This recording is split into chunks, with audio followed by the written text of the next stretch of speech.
Hello and welcome. In front of me here is a 16-inch MacBook Pro. More specifically, this is a 2019 16-inch model. And in this video, I'm going to discuss some of the good things and bad things about this computer and if you should buy one in 2023 or 2024. Let's talk about the specs of this computer. We are running the 2.6 gigahertz 6-core Intel i7. We have the UHD 630 graphics as the low power, low performance option, 16 gigabytes of DDR4 memory, and this specific model is on macOS Ventura 13.6. We have 500 gigabytes of flash storage, and if we go to System Report, we can see that we also have the Radeon Pro 5300M with 4 gigabytes of GDDR6 memory. So this is the base configuration, and one of the reasons you may be interested in this device is for the price. These models can be had very cheaply, and we can check eBay right now to see some listings.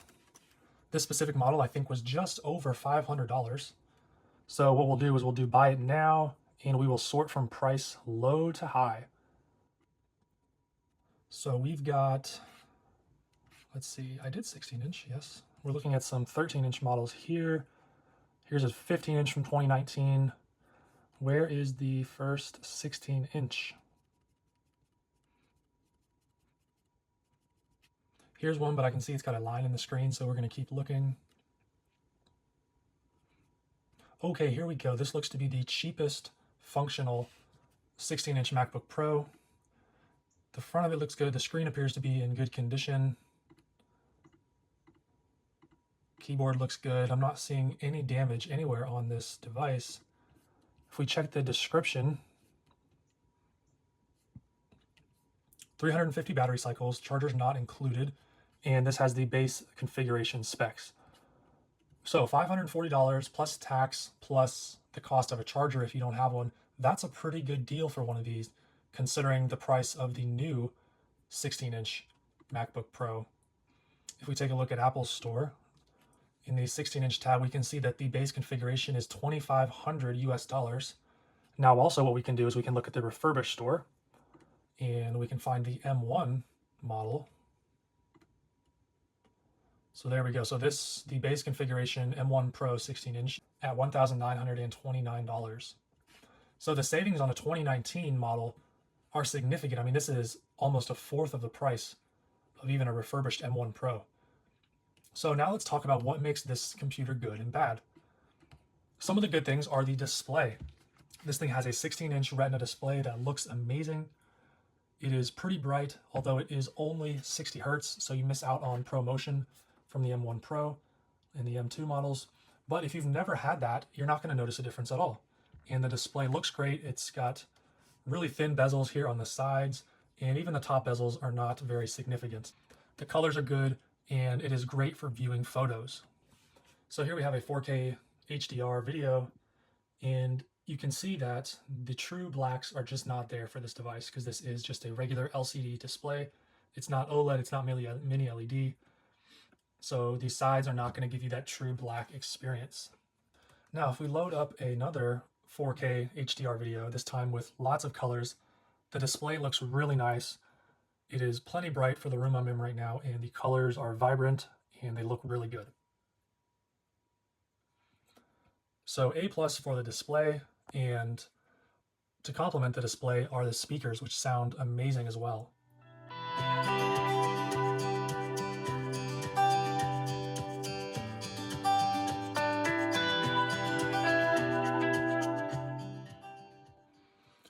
The speakers have great range, and if you're sitting close to the computer, it's very immersive with surround sound. Overall, content viewing is a great experience on this device. Another point to talk about is the touch bar, which you either love or you hate. I haven't really met anybody who's in between on it. I think it's a great tool. It gives you lots of options, and it is very adaptive depending on what application you're using. So for example, in this YouTube video, you can scroll ahead or you can rewind. You can see all the different tabs you have open in Safari, which is very nice. You can scroll between them like that. Of course, you have brightness controls as well as the volume, and it's customizable, so you can change which controls you want there on the touch bar. Personally, I enjoy it, and probably the feature I've missed the most is the predictive text on the keyboard. So if we open an app that has the option for typing, I'll show you what I mean.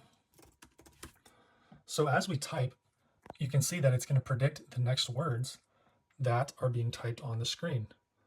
And what it also does, so if I type something incorrectly, or I begin typing something and I'm not sure how to spell it, it'll predict what that word is going to be. So I have signed, so it's going to give me signed. But if I want significant, but I'm not quite sure how to spell it, I can type that much and it's going to bring up significant. So I can just tap that and that'll put it there. So I think the predictive text is probably the most used feature, at least for me personally. And while we're down here, we can talk about the keyboard, which this was actually the first Mac that brought back this style of keyboard, away from the butterfly switches we had seen from 2015 all the way through even the 15-inch 2019 model. And this keyboard is much better. It's very reliable. It feels really good to type on, and it's overall just a great experience. They brought back a dedicated escape key, as well as Touch ID being its own button, and it just looks really nice. To complement that keyboard is the massive trackpad, which is of course Force Touch. So there are no moving parts there, and it just is a really great experience for this device. While we're down here, we can talk about how thin this laptop is. It is actually thinner than the current M1 Pro and M1 II MacBooks. It's got a different design with a more tapered edge to it, which looks really nice and gives it the illusion of being even thinner than it already is. We can get a look around there. We've got, on each side, we have two Thunderbolt 3 ports. And on this side, we have two more, as well as the headphone jack. So if you've gotten used to USB Type-C, as I have, this is a great laptop because it gives you versatility in terms of what you can plug in and use for your accessories. Something else about this model that I think is a positive is the ability to run Windows natively. So you have the option for Boot Camp. It's built right into the computer, and it has its own app called Boot Camp Assistant. So all you have to do is download a Windows 10 ISO file, and this thing will go through the process of partitioning your drive and allowing you to install Windows. And then you can dual boot your computer between macOS and Windows, which is great for playing games or using any applications that are Windows specific. Now, let's talk about some of the bad things, and along with that, we're going to run some benchmarks, because one of the downfalls of this computer is how hot it gets and how poor in comparison the performance is to modern computers. So we're going to start this Cinebench R23. Basically, it's a stress testing software. What it does is it pushes all of the CPU cores to the max. So on this computer, we've got the 6-core i7, which has 12 threads, and it's going to render this image. And it's going to get really hot doing so because these Intel chips are not power efficient. They use a lot of power, and they get really hot doing so. And in order to cool this computer, both of the fans have to spin at a pretty high speed to maintain temperatures and clock speeds. So you can hear right away how quickly the fans spin up, and they are actually pretty loud.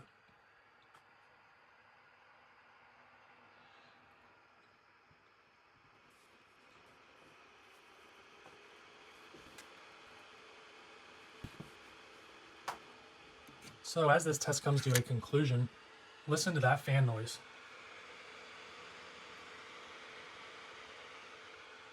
This MacBook gets really hot, it gets very loud, and the performance, as you can see there, the score of 6,788 is less than even an M1 MacBook Air. So not great for CPU performance, and certainly not great for battery life, as this computer uses a lot of power to run that chip. Now, I want to run a speed test for the disk.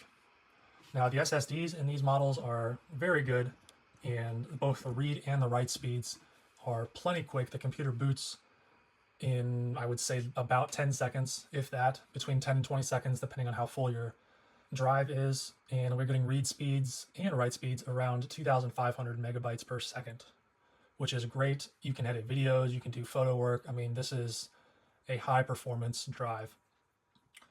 And if you get any of the higher capacities, like the 1 terabyte, 2 terabytes, all the way up to, I believe you could get 8 terabytes in this model, those speeds are going to increase. Again, this is just the base model, and this is as slow as it's going to get. Now, I have already run some benchmarks. Here we've got the CPU score in Geekbench 5 with single core at 1,133, multi-core coming in at 5,408. So again, this is quite a bit slower than even an M1 MacBook Air or Mac Mini.